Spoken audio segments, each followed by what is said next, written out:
Bonjour à tous, c'est Christophe Bonnefond de RSE et compagnie. Bienvenue dans Changer les entreprises, changer le monde. Dans ce 8e épisode, Romain Souillard, cofondateur de la société Embark, nous décrit comment il a réussi à innover sur le marché du portage salarial. Les services d'Embark permettent aux freelances d'avoir une meilleure protection sociale et aux entreprises de trouver les bonnes compétences dans leur transformation. Je vous souhaite une bonne écoute et vous donne rendez-vous dans le prochain épisode. J'accueille Romain Souillard de la société Embark. Salut Romain. Salut Christophe. Bienvenue dans le podcast. Tu es donc le cofondateur d'Embark. Embark est une entreprise de portage salarial qui permet aux indépendants de bénéficier des avantages du salarié. Est-ce que tu peux nous en dire plus, Romain ? Embark essaye de dépoussiérer le portage salarial. C'est une discipline qui a une vingtaine d'années et qui consiste à salarier des indépendants et transformer leur facturation en bulletin de salaire, ce qui leur permet d'avoir tous les avantages d'un salariat classique, tous les avantages d'un CDI.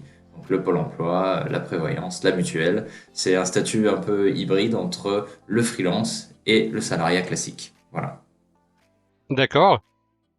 Est-ce que tu peux nous en dire plus sur le type d'organisation, donc de personnes à qui tu t'adresses ?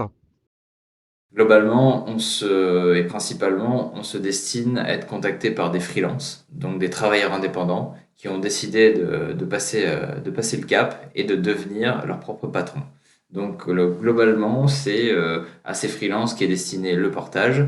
De plus en plus, il y en a tellement et l'évolution est tellement importante que des entreprises aussi nous contactent pour nous dire au secours, on veut travailler avec un freelance. Il veut être en portage salarial, mais on ne sait pas du tout comment ça marche.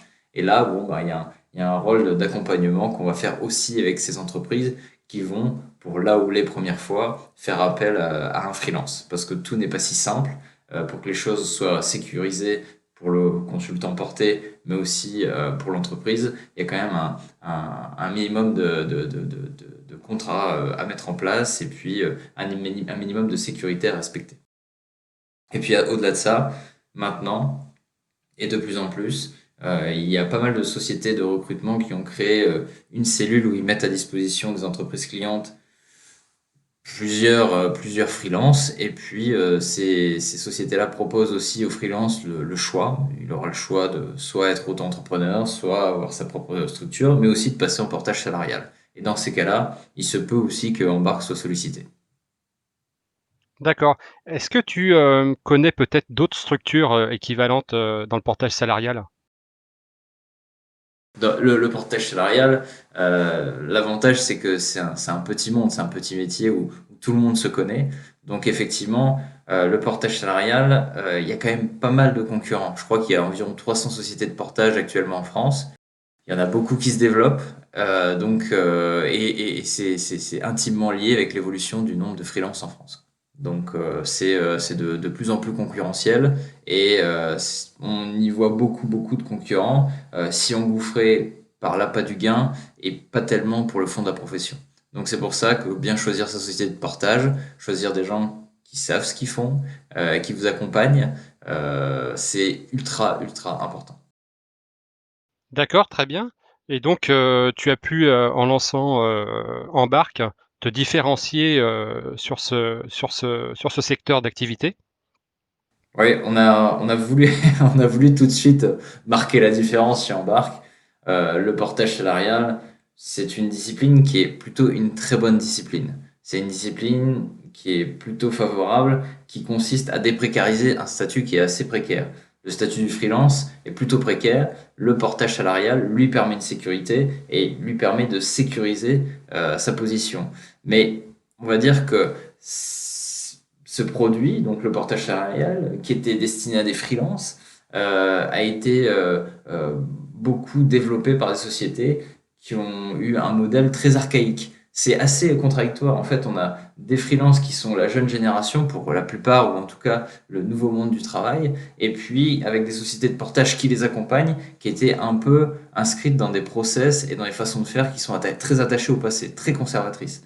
Donc, c'est vrai qu'on a essayé de dépoussiérer un petit peu le milieu du portage salarial, le rendre un peu sexy, le rendre plus transparent, parce que En portage salarial, on s'est rendu compte que, je sais pas, 50-70% des salariés portés sont pas tellement au courant de ce qui se passe sur leur bulletin de salaire, de ce qui se passe sur leur facturation.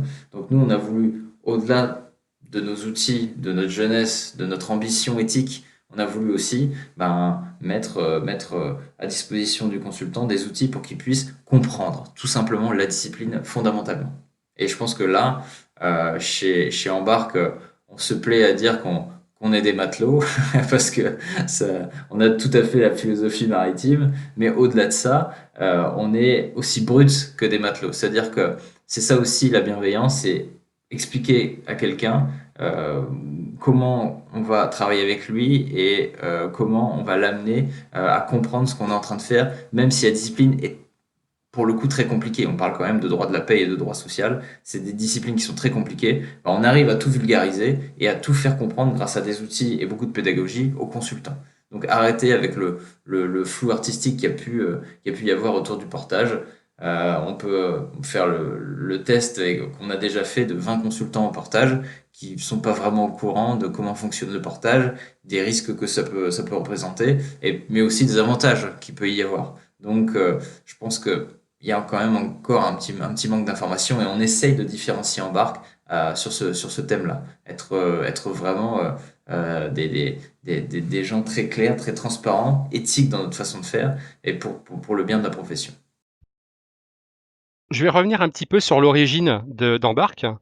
Qu'est-ce qui t'a poussé à créer Embark, cette envie d'entreprendre avec l'autre cofondateur? Je pense que historiquement, moi j'ai grandi dans une famille d'entrepreneurs. J'ai fait une école de commerce. Je me destine à la finance.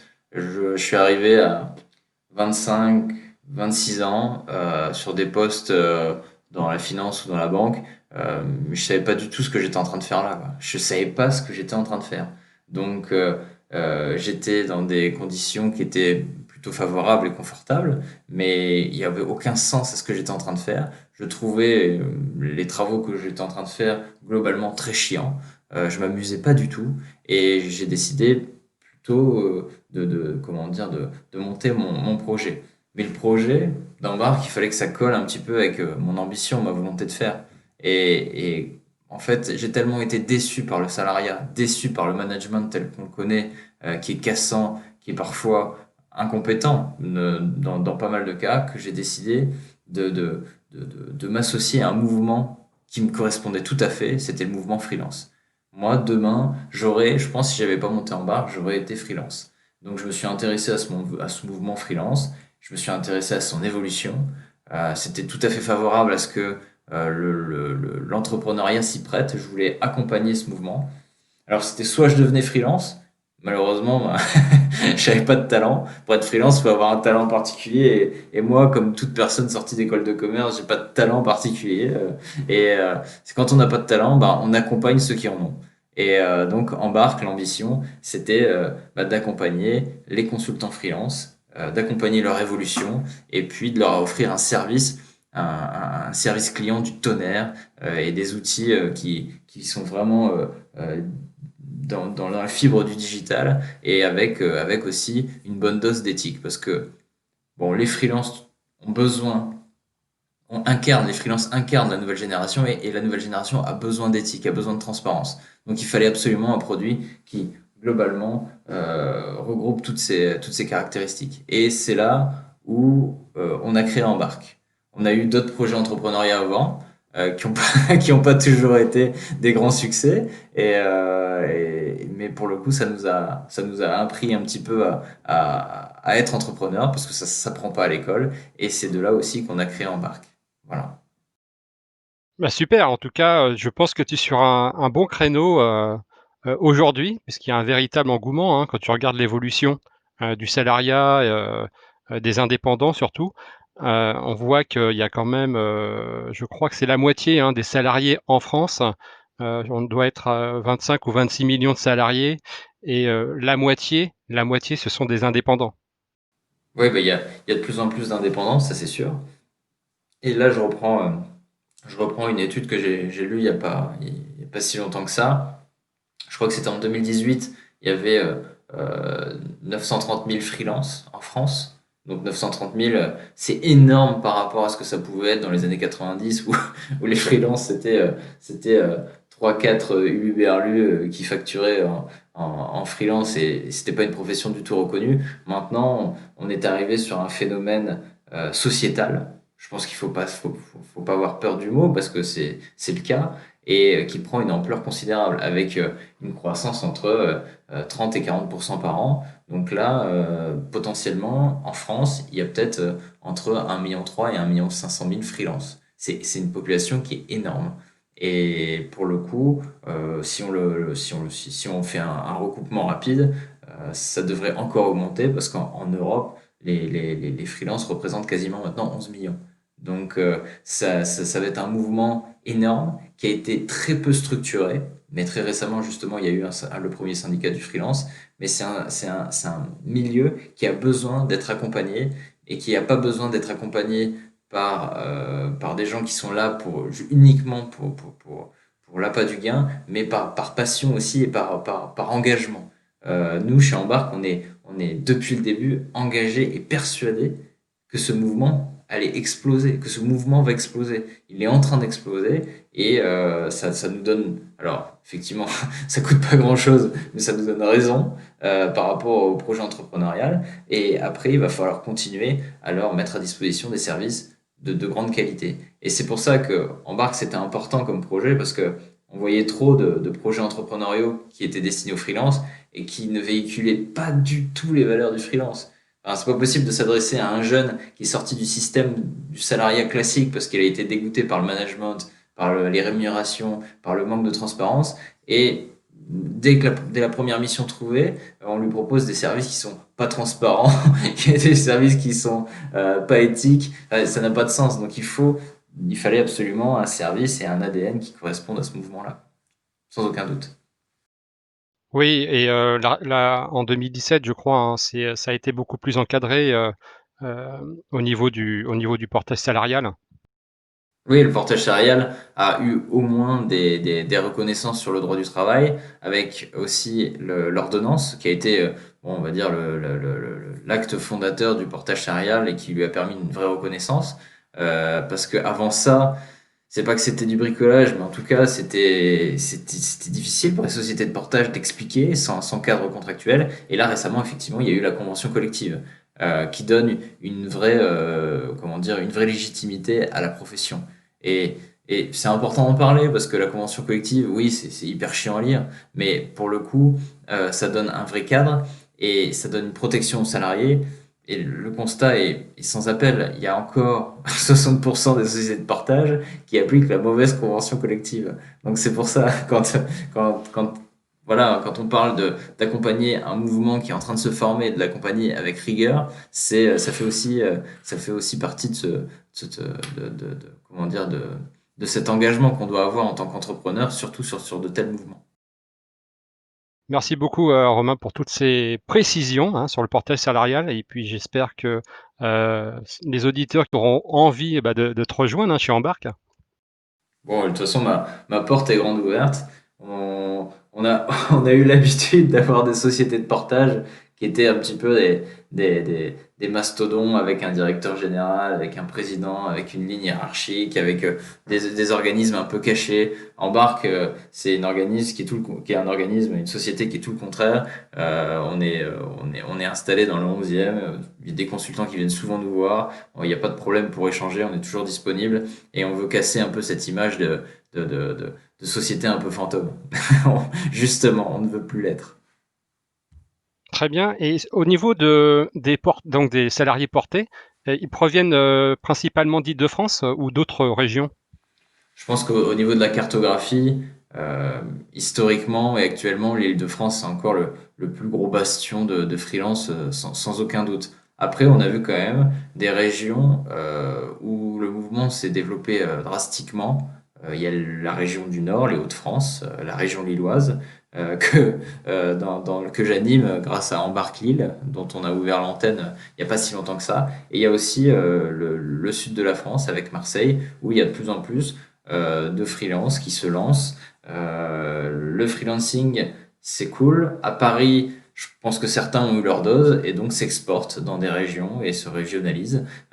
Et oui, je pense que les régions du Nord et Marseille en particulier ont accueilli quand même pas mal de freelance ces derniers temps. Après, Lyon est un énorme vivier aussi de freelance et Bordeaux, Nantes et Strasbourg commencent vraiment à montrer des signes très encourageants pour la discipline.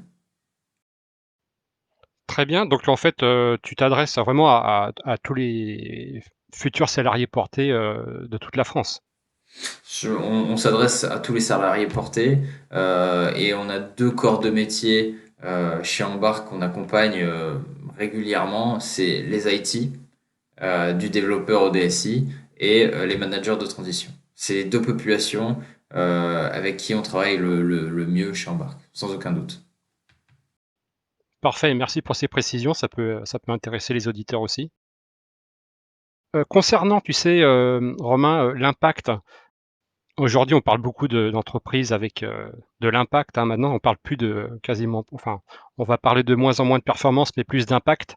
Est-ce que tu connais justement, l'impact, tu en as parlé un petit peu sur les salariés portés, mais aussi sur les entreprises qui utilisent tes services? Est-ce que tu as peut-être un retour ou, des chiffres à nous donner?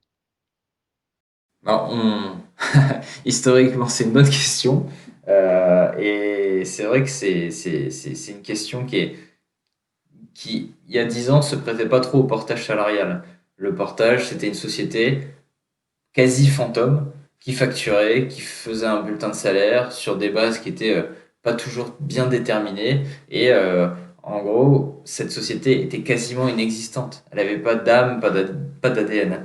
Et en fait, on s'est rendu compte que chez les consultants portés et chez les entreprises, avoir un bon service client, avoir une bonne communication, avoir un bon service d'accompagnement, donc avec un vrai service client, avec des matelots qui sont, qui sont engagés, c'est hyper important. Parce qu'on a remarqué que une bonne société de portage, ça peut sans aucun doute fluidifier la contractualisation du freelance avec l'entreprise et limiter les tensions aussi à ce moment-là. Parce que quand on est freelance et qu'on va signer un contrat avec un client, bah, les allers-retours, l'incompétence, ça peut souvent amener une certaine frustration et, dans le pire des cas, à la non-signature du contrat. Je le dis parce que je l'ai déjà vu. Donc, avoir une bonne société de portage qui va être plutôt sympa déjà, parce que c'est important aussi, qui va être compétente, les sociétés de portage ou les sociétés tout court qui tendent tout de suite la relation, qui sont pas très ouvertes et pas très sympathiques et c'est assez compliqué après pour la suite des événements parce que effectivement le consultant porté lui a besoin d'un tiers qui va l'accompagner certes avec rigueur pour pas que ça dépasse, pour que ça se passe bien, mais aussi avec un peu de sympathie pour mettre de l'huile dans les rouages. Et donc une société de portage qui est compréhensive, qui va faire correctement son travail, qui va mettre à disposition de ses partenaires et de ses clients des outils qui vont leur faciliter la vie. On parle de signature électronique, mais il y a encore un quart des sociétés de portage qui signent tout à la mano. Donc, nous, effectivement, quand on met en place le contrat, on va faire un peu de pédagogie sur le contrat, parce que c'est notre spécialité, la rédaction des contrats du consultant. Ensuite, et une fois que c'est OK et on a bien cadré les éléments avec le client et le consultant porté, on met à disposition une signature électronique et en moins de 24 heures, c'est réglé. C'est des choses qui doivent être rapides, qui doivent être fluides et notre impact sur les clients et sur les salariés portés doit être positif. Et on est malheureusement trop ancré dans, comment dire, dans une culture, notamment dans le portage, qui dit que notre impact doit être néant. Bah, je suis pas d'accord. Notre impact ne doit pas être nul, il doit être positif. Et avec des bons outils, avec une bonne communication, avec des gens sympas. On peut être rigoureux et sympa en même temps. C'est tout à fait possible. Et ça met de l'huile dans les rouages. Et après, ben, finalement, on a une certaine comment dire, habitude qui s'installe et on ne veut plus travailler qu'avec les mêmes interlocuteurs. C'est pour ça que maintenant, quand on a bien travaillé, la récompense, c'est que les clients et les consultants portés restent avec nous. Et ce dont on est le plus fier chez Embark, c'est que le taux de turnover, donc les consultants portés qui sortent, c'est très faible, très très faible. Et les clients qui nous recommandent et puis qui continuent à travailler avec nous, sont sur une dynamique vraiment de constance. Et ça nous plaît beaucoup. Ah oui, ça c'est super quand tu as des entreprises qui peuvent témoigner de cette manière-là, c'est excellent. Ouais, ouais, non, mais c'est hyper important et il faut absolument que les sociétés de portage prennent conscience que leur rôle, c'est pas de délivrer du bulletin de salaire et du contrat en mode supermarché, mais aussi avoir un vrai rôle d'accompagnement des clients et des salariés portés sur un moment. Et je pense qu'ils se rendent pas toujours compte qui est hyper anxiogène pour tout le monde, sauf pour eux. Du coup, c'est vrai que c'est hyper important d'avoir ce petit supplément d'âme qu'on a chez Embark. Voilà. Très bien, Romain. Quel est ton modèle d'inspiration? Donc, je sais que cette question est pas facile.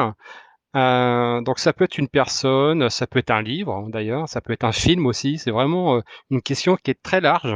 Donc, qu'est-ce qui a pu t'inspirer?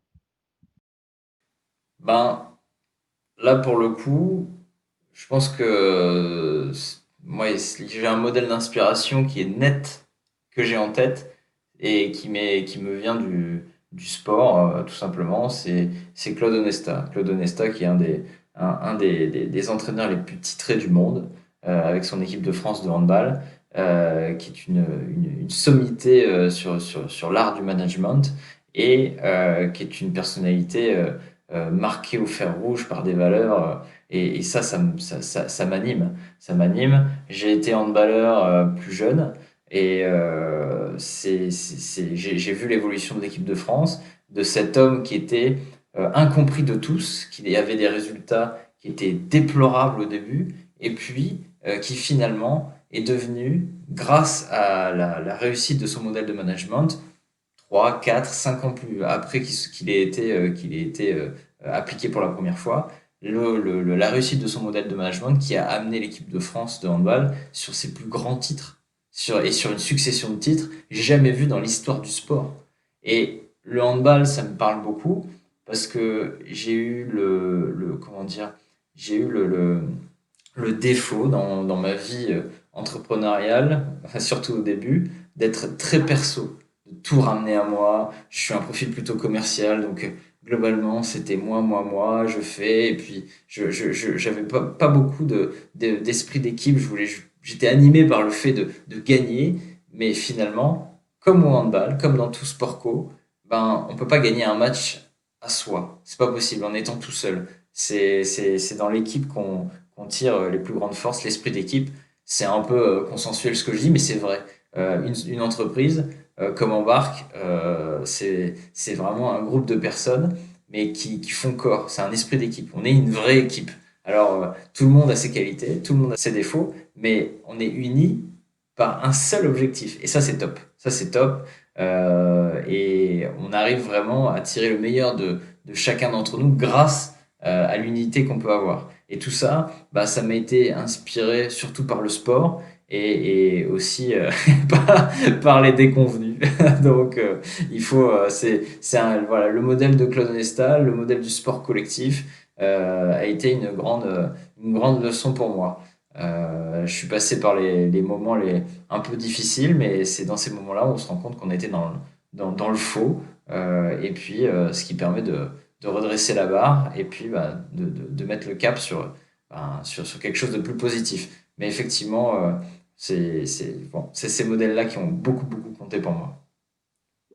Bah écoute, ça va, hein, tu as bien répondu à la question. Bon, c'est pas facile comme question, mais bon, et non, c'était pas facile. Et oui, parce que des fois, c'est vraiment, ça peut remonter très très loin l'inspiration, comme ça peut être vraiment dans le temps présent. Donc c'est vraiment très très large. En tout cas, merci d'y avoir répondu. Et il y a beaucoup de points communs entre le sport, hein, le sport et j'allais dire l'état d'esprit d'entrepreneur quelque part. Je pense que je me souviens quand j'étais un peu plus jeune, même si je suis pas très vieux, Mais, mais quand j'étais un peu plus jeune et que j'allais à mes premiers rendez-vous clients pour une banque, j'ai eu l'occasion de travailler pour une grande banque, je le voyais comme un match, quoi. C'était la même chose. Je voulais gagner ce rendez-vous. C'était la même adrénaline, c'était la même tension. euh, et on retrouve comment dire, ouais, c'est certains traits de l'événement sportif. Et après, on se rend compte aussi que les rendez-vous, le succès, c'est des choses qui se travaillent. C'est des choses, il faut s'entraîner pour y arriver. Et s'entraîner, c'est aussi échouer. Et malheureusement, la culture de l'échec en France, elle est pas toujours bien perçue, alors que échouer, c'est la meilleure façon d'apprendre. Il faut se casser la gueule. Si un enfant se casse pas la gueule, il saura jamais que ça fait mal et il saura jamais se relever. Si un sportif se casse pas la gueule, il gagnera jamais de grands titres. Tous les sportifs qu'on connaît, et même les Nadal, c'est des gens qui ont éminemment souffert. C'est des gens qui ont souffert. Et c'est de cette souffrance-là qu'on apprend beaucoup. Et j'ai envie de dire, je fais le parallèle avec le management. C'est aussi ça, c'est en faisant des erreurs qu'on apprend. Bien sûr. Et j'avais justement une anecdote avec un collègue, avec un collègue qui est banquier au Canada. En France, si ton banquier va te poser la première question, c'est bon, pas de problème, t'as jamais planté de boîte? Point d'interrogation. Et si la réponse est non, non, j'ai jamais planté de boîte, tu auras les portes grandes ouvertes.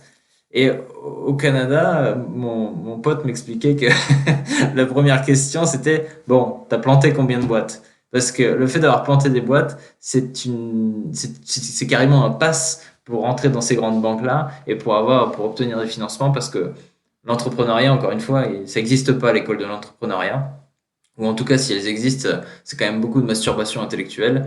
L'école de l'entrepreneuriat, c'est une école où on échoue et on fait des bêtises, on fait d'énormes bêtises. Et c'est là où les cultures s'opposent. Et on a un modèle outre-Atlantique qui pense que les échecs constitueront le pass pour le succès de demain. Et ça, c'est vraiment top. Je trouve ça vraiment sympa. Comment s'est constituée ton équipe? J'imagine que peut-être tu connaissais ton cofondateur. On s'est rencontrés en école de commerce dès les premiers jours. On a été amis pendant des années. Puis après, chacun est parti faire c'est les débuts de vie professionnelle. Et on s'est retrouvés à Paris par un heureux hasard. Et puis, on avait tous les deux envie d'être entrepreneurs, je pense. On avait tous les deux envie de faire autre chose, de sortir de notre zone de confort. Euh, et on a décidé de commencer les petits projets, de commencer un petit peu à tapoter sur des projets à droite à gauche. Et puis à un moment donné, on a découvert aussi par le fait le mouvement freelance. On s'est dit, mais ça c'est super. Moi, historiquement, comme je le disais, j'en avais parlé à Clément, moi c'est un mouvement sur lequel j'aurais carrément pu participer, j'aurais pu être freelance, j'aurais pu participer de l'intérieur. Et parce que le monde du salariat ne me convenait plus. Et globalement, avec Clément, on s'est rencontrés comme ça. Et puis ensuite, eh ben, il y a des gens qui ont croisé notre passage, qui nous ont accompagnés. Et puis maintenant, on recrute un peu plus comme une société classique, avec des process de recrutement. Mais je pense, assez différent dans notre façon de recruter. On accorde beaucoup plus d'importance à un potentiel et à un tempérament qu'à des compétences. Donc, je pense que c'est vraiment, on veut constituer une équipe comme une équipe de handball. Dans une équipe de handball ou de rugby, bah, il y a des grands, il y a des gros, il y a des petits, il y a des minces, il y a des colériques, il y a des calmes. Et il faut un peu de tout, mais tous ces gens-là, il faut qu'ils soient animés par un même objectif. Et donc maintenant, c'est plutôt comme ça. Le recrutement, c'est quand même beaucoup de feeling. Il y a de la théorie parce qu'on est sur des métiers où c'est pas si simple. Mais après, il y a un salarié qui, à mon avis, est de bonne consistance, a envie d'apprendre et a envie de s'engager, on va dire que 90% du boulot est fait. Donc, je suis pas inquiet pour la suite. Je serais plus inquiet si j'avais un salarié qui s'en fout et pour le coup et qui a des compétences exceptionnelles. Là, c'est une situation dans laquelle je serais beaucoup moins confortable. De quoi es-tu particulièrement fier au sein d'Embark? Ben, là, actuellement, chez Embark, avec Clément, je pense qu'on est hyper fiers du modèle qu'on a réussi à créer en interne. C'est-à-dire que les gens qu'on a emmenés avec nous, qui travaillent avec nous, on a mis en place un modèle où bah, il y a assez peu de turnover, les gens sont heureux de travailler avec nous, et puis on a réussi à trouver un modèle qui est différent de l'entreprise classique. L'entreprise classique, c'est tu arrives à 8 heures, tu repars à 18 heures, dans le meilleur des cas. Il m'est arrivé de faire plus et t'es pas content, t'es content, l'augmentation c'est difficile, tu travailles bien, tu travailles pas bien, t'es toujours stressé et ça c'était pas pensable. En tout cas, nous on voulait absolument pas reproduire ce modèle-là et puis finalement cette sédentarité qui était insupportable. Donc maintenant, dans le modèle, nos salariés qui travaillent avec Embark, ils viennent bosser au bureau quand ils veulent. Bon, il y a quand même des horaires par rapport aux horaires d'affluence, forcément. Les consultants, ils se manifestent plutôt le jour, donc forcément, il faut être là pendant que le service, entre guillemets, est ouvert. Mais après, ils peuvent choisir télétravail, venir, pas venir, on s'en fout complètement. On est parti du postulat que on était une équipe et les gens qui ont envie de venir travailler, ils viennent travailler et les gens qui ont envie de rester chez eux, ils restent chez eux et on s'en fout complètement. Et d'ailleurs, je disais avec beaucoup de finesse à un salarié avec beaucoup d'humour, hein, à ce moment-là, ça se passait très bien, mais s'il n'a pas envie de venir, qu'il vienne pas. Il faut qu'il ait envie de nous retrouver et si c'est pour être malheureux ou contraint de venir, ça n'a aucun intérêt. Et puis globalement, on essaye de faire régulièrement des séminaires où on part à Marseille pour aller voir les collègues marseillais, à Lille. On essaye de bouger régulièrement et puis après d'avoir une vraie cohésion d'équipe, de faire du sport ensemble, de faire des activités ensemble pour qu'il y ait plus à partager qu'une simple fiche de paye. C'était ça. Et je pense qu'on a bien réussi à le faire. Maintenant, on va tous boire des bières ensemble. On est content d'être ensemble. Et c'est quand même un super écosystème et je suis très content. J'espère qu'on réussira à le tenir toujours. Je sais que c'est pas facile. Mais en tout cas, cet écosystème-là, on est hyper fiers. Très bien. Et c'est vrai que c'est pas évident de créer une sorte d'harmonie hein, entre tous ces salariés, ces équipes. Voilà, une certaine osmose aussi, même si parfois il peut y avoir des coups de gueule, voilà, des moments où on est un peu dans le creux de la vague. C'est normal. Ouais, mais c'est pas grave ça, il faut savoir s'engueuler. On est des latins, on est fait pour s'engueuler. On est éminemment fait pour s'engueuler. Les Français savent très bien s'engueuler. On sait aussi bien s'engueuler qu'on sait se réconcilier. Donc c'est pas un problème. Mais ce qui doit être au cœur de la problématique, c'est notre engagement. Et à partir du moment où je vois des salariés qui s'engueulent, je me dis qu'ils se démènent pour moi. Et c'est pas que ça me fait plaisir sur le moment, ça fait plaisir à personne, mais au moins c'est des gens qui sont engagés. Et au-delà de ça, moi je voulais plus que le travail soit une contrainte. Ça, c'est plus possible. Donc les salariés, bah, ça va pas, aujourd'hui ça va moins bien, bah, je travaille de chez moi ou je travaille pas, s'il n'y a pas beaucoup de boulot. Et puis arrêter avec les horaires obligatoires, le présentéisme, mais je pense que ça aurait pu me tuer.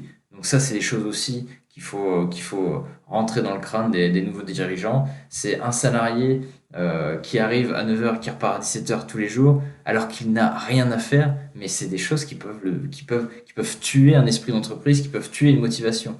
Il y a des entreprises où partir avant 20 heures, c'est mal vu. Mais il faut pas oublier que chacun a ses capacités. Moi, je pense que j'étais prêt à bosser comme un cinglé pendant 5-6 heures et donc ouais, vers 14-15 heures, moi, je voulais me barrer pour aller faire du sport. Mais ça m'était complètement interdit parce que c'était mal vu. Mais globalement, le mec qui avait glandouillé à côté de moi, alors lui, il allait bien rester jusqu'à 19-20 heures, mais le truc, c'est qu'il avait travaillé beaucoup plus lentement, qu'il avait comment dire, un rythme qui était différent et un rythme qui ne me correspondait pas. Donc je pense qu'il faut respecter le rythme de chacun et il faut que dans une entreprise, les salariés aient envie de venir. Et maintenant, je suis quasiment persuadé que les gens, quand ils viennent, bah, ils ont envie de venir parce déjà, on va bien se marrer. Et puis au-delà de ça, on va bosser ensemble, on va faire des trucs cool. Et ça fait partie de l'ADN d'Embark. Bah, c'est super, en tout cas, ça donne envie de vous rejoindre. Bah, de toute façon, on commence maintenant à avoir une taille où on recrute assez régulièrement. Donc c'est vrai que on rencontre quand même pas mal de gens. Après, je pense que c'est une belle aventure. Et là, actuellement, on est une petite dizaine maintenant. Et je pense on est content d'être là. Mais je pense que ça- je pense que ça a son pendant aussi parce que euh, les salariés, déjà, au départ, quand ils me demandent, mais est-ce que je dois venir, je dois pas venir, bah, ma réponse, avec ma grande finesse, c'est de dire, mais je m'en fous complètement. Tu viens si tu veux, enfin, je les responsabilise, c'est à lui, c'est à eux de voir. Par contre, à partir du moment où ils ont été dans un cycle, dans une grosse entreprise où ils n'ont pas été habitués aux free horaires, entre guillemets, ben, ils y arrivent pas. Donc au départ, c'est même à nous de les pousser pour qu'ils s'en aillent quand il n'y a plus de boulot. Parce que c'est terrible, mais les gens qui ont été habitués à être obligés de faire du présentéisme, ben, ils ont du mal parce que bon, il est 15 heures, il se passe plus rien, ben, va faire du shopping, va au cinéma, va faire du sport, je m'en fous. Mais c'est ça qui est important dans l'ADN de chez Embark, c'est le travail ne doit pas être une contrainte. Et quand il n'y a plus de travail, ben, il n'y a plus de travail. Parce que je sais il y a des artistes pour en réinventer et faire des choses plus inintéressantes les unes que les autres, mais quand il n'y a plus de travail, il n'y a plus de travail. Et c'est vrai, et en plus, le travail, c'est vraiment quelque chose qui n'est pas fini, c'est permanent. Donc même quand tu rentres chez toi, tu penses encore au travail. Et de toute façon, et ça recommence le lendemain, etc. Donc ça sert à rien Ouais, comment dire, de faire des fixations sur le travail à finir absolument aujourd'hui. ouais, c'est vrai, faut avoir je pense que c'est du bon sens. Et le bon sens, c'est de dire, bon, bah, il y a des choses urgentes et il y a des choses pas urgentes du tout. Donc, je suis, à mon avis, le plus mal placé pour en parler, mais parfois, j'arrive à faire le distinguo. Par contre, j'oblige les gens qui travaillent avec moi à le faire. Ça, euh, c'est hyper important pour qu'ils puissent être, ouais, être complètement libérés. Mais moi, ce qui me fait peur, c'est un jour, oui, s'il devait quitter Embark, ben, ouais, je pense que le retour à un salariat dit classique, euh, on en a déjà parlé, pourrait être très difficile. Pourrait être très très difficile. Donc c'est pour ça que bon, on est content du modèle qu'on a fait. J'espère que ça générera pas de frustration pour bah, les poursuites de carrière s'il y a quelqu'un qui a envie de faire autre chose et de retomber dans un modèle un peu plus classique. Tu connais peut-être la moyenne d'âge des salariés portés? Alors, la moyenne d'âge des salariés portés, je pense qu'elle doit se situer autour de ouais, 37, 38 ans, je pense. Parce qu'on a deux catégories. On a des IT qui sont très jeunes et des managers de transition, et je vais faire attention à ce que je dis, qui sont un peu moins jeunes. Et du coup, forcément, on a une tranche d'âge, ouais, à mon avis, c'est entre 38 et 40 ans, et qui bossent chez Embark. Ok, bah comme ça, les auditeurs, ils ont une idée un petit peu de. C'est vrai que ça peut être un critère hein, de choix peut-être hein, aussi.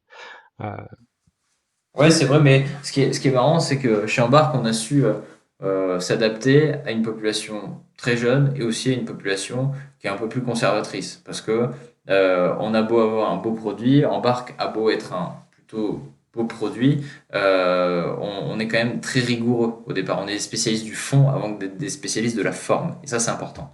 Et c'est pour ça qu'on a pu plaire à une jeune population qui attache un peu plus d'importance à un beau site, à une belle forme, à une belle marque, et puis une population un peu plus conservatrice, qui a un peu plus de bouteilles, qui se laisse pas avoir par une belle marque et un bel emballage, qui veut des professionnels du fond. Donc c'est pour ça qu'on plaît beaucoup, je pense, à ces deux corps de métier. Très bien. Je reviens un petit peu, Romain, sur l'année 2020. Donc on a passé la moitié de l'année hein, avec cette fameuse crise sanitaire, crise économique aussi. Comment tu as surmonté, je dirais, ces moments avec Embark ou peut-être à titre personnel et quelle innovation comptes-tu apporter par la suite, bah, suite à cette crise? Ouais, 2020, ça a été comme on dit, une drôle d'année, vraiment une drôle d'année, et bercé de beaucoup d'anxiété, énormément d'anxiété par rapport à ce qui allait arriver. Moi, j'ai eu beaucoup d'anxiété pour mes salariés portés, parce que historiquement, le chômage partiel n'avait jamais été accordé au portage salarial. Heureusement, le gouvernement a pris des mesures exceptionnelles et a permis à tous ces salariés portés-là d'avoir le chômage partiel pendant 3 à 4 mois. Donc, c'est des mesures qui sont historiques, qui rendent le portage salarial plus fort que jamais, plus fort, 1000 fois plus fort que le freelancing pur avec l'auto-entrepreneur et avec le compte d'auto-entrepreneur ou la SASU. On a le modèle pour le freelance le plus protecteur, maintenant sans aucun doute. Le portage, comment dire, c'est imposé comme étant la référence de la sécurité pour le freelance. Là, il n'y a pas de sujet là-dessus.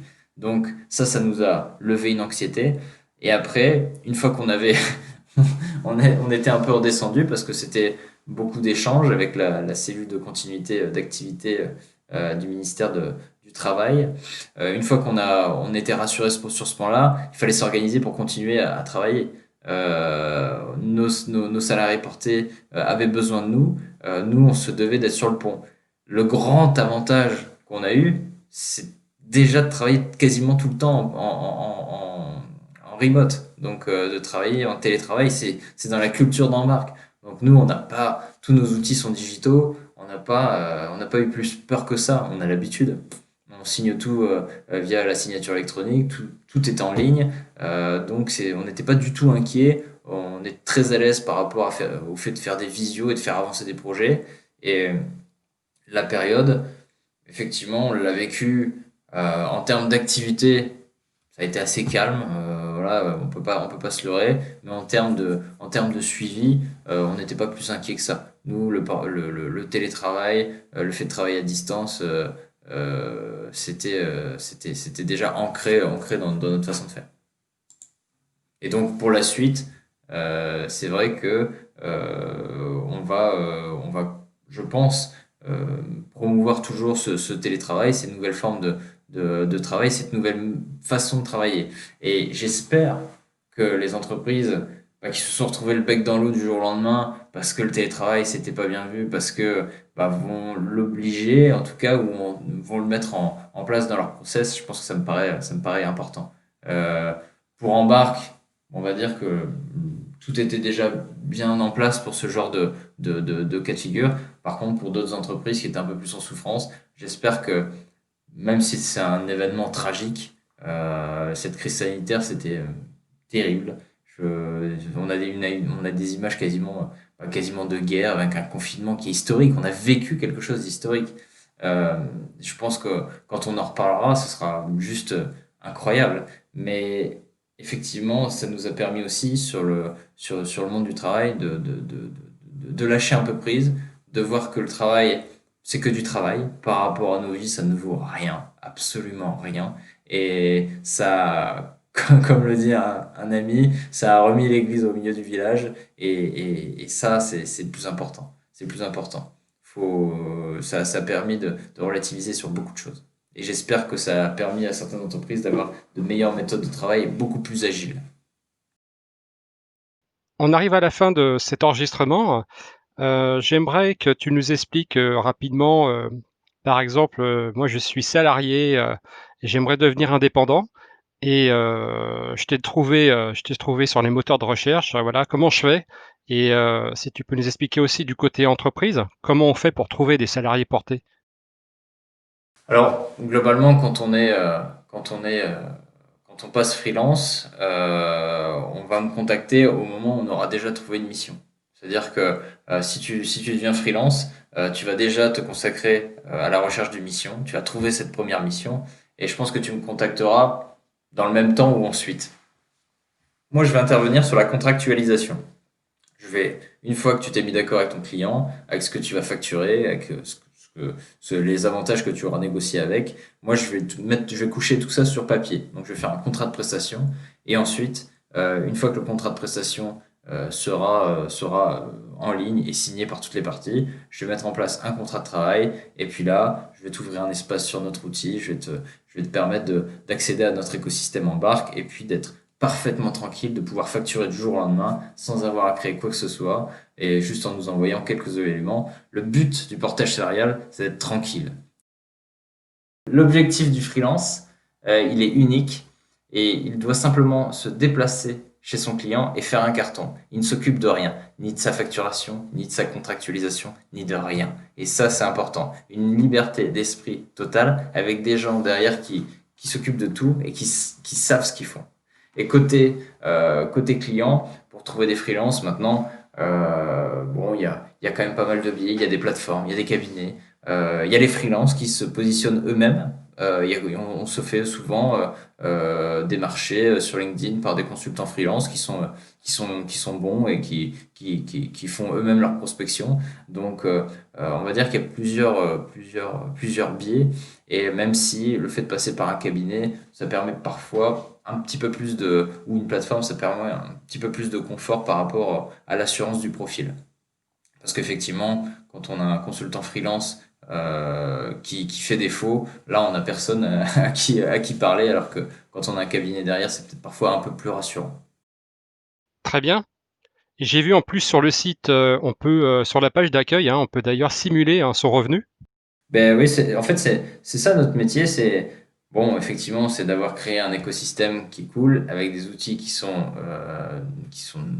modernes, avec aussi un service client qui envoie du bois. Mais notre vrai métier, c'est de transformer la facture en bulletin de salaire.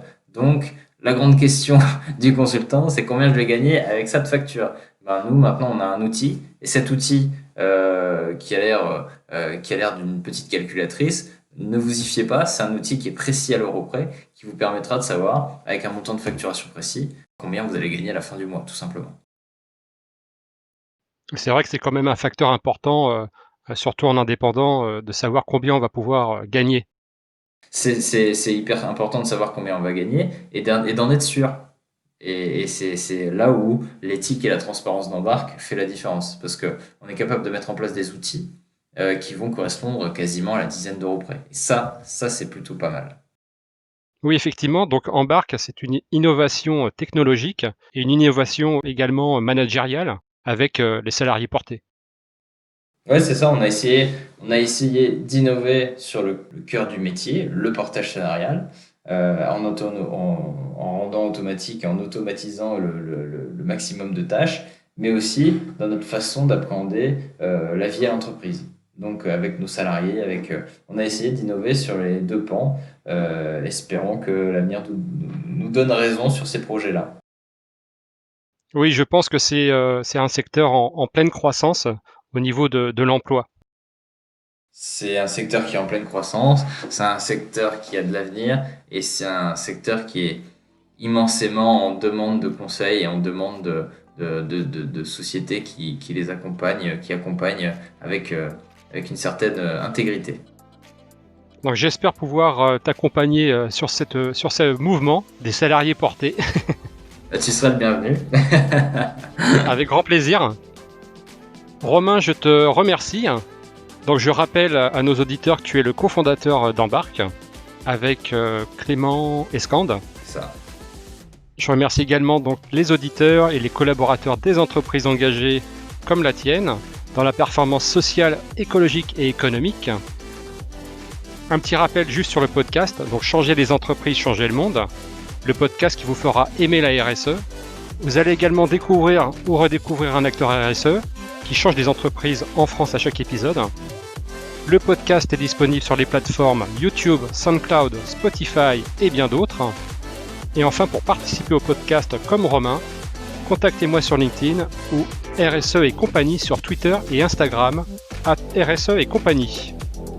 Merci pour votre écoute. Merci Romain. Merci Christophe. Et à bientôt pour changer les entreprises et changer le monde.